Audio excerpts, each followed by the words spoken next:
दिने बांग्लादेश को स्वाधीनता आनिबारे हाथ बढ़ाइथिला भारत। एपरिकी क्रिकेट रे भी भारत पाई टेस्ट मान्यता पाइथिला।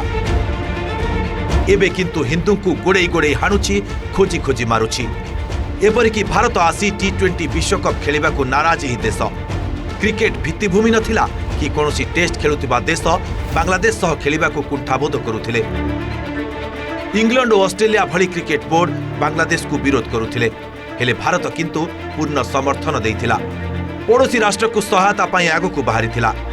तत्कालीन बीसीसीआई सभापति और 1997 रु 2000 पर्यंत आईसीसी अध्यक्ष रहिथिबा जगमोहन डालमिया बांग्लादेश को टेस्ट स्टाटस देबा पाई दृढ़ समर्थन बाढ़िथिले। से एसीय बोर्ड भारत, पाकिस्तान और श्रीलंका समर्थन थिबा दर्शाई बांग्लादेश को पूर्ण सदस्यता देबाकू इंग्लैंड और ऑस्ट्रेलिया को बाध्य करिथिले। खाली सेतिकी नुहे, बांग्लादेश सह गोटे सीरीज खेलिबाकू इंग्लैंड मना करिदेला, जहा फल बीसीबी दाबी को जोरदार झटका लागिथिला। सेतेबेले बांग्लादेश को बंचाइथिला बीसीसीआई। ढाका जाई बांग्लादेश सह प्रथम टेस्ट मैच खेलिथिला भारत, जहाद्वारा बांग्लादेश को टेस्ट मान्यता मिली पारिथिला। 2000 मसीहा जून 26 रे बांग्लादेश को मिलिथिला क्रिकेट रे टेस्ट रो स्टाटस।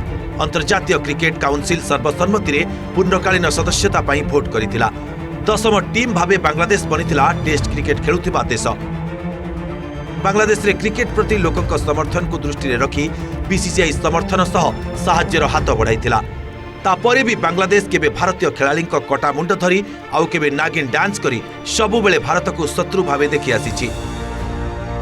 न्यूजीलैंड और दक्षिण आफ्रिका भली टीम रो खेलाड़ी भारतीय खेलाड़ी सह बंधुता करुथिबा बेले एते साहाय्य पाई भी आज बांग्लादेश शत्रु भली आचरण करुछि। बेले बेले जहा पाई आपणक अस्तित्व, जहा उपरे आपणकर ऋण उपकार थाए ताकू भूली जिबा उचित नुहे। विपद समय साहाय्य और सहानुभूति पाइथिबा लोकंक प्रति कृतज्ञ हेबा न्याय रे चालुछि बांग्लादेश। ता पुणी भारतर पारंपरिक शत्रु पाकिस्तान सहित हाथ मिलाई भारत को टार्गेट करुछि। Bureau report, OTV.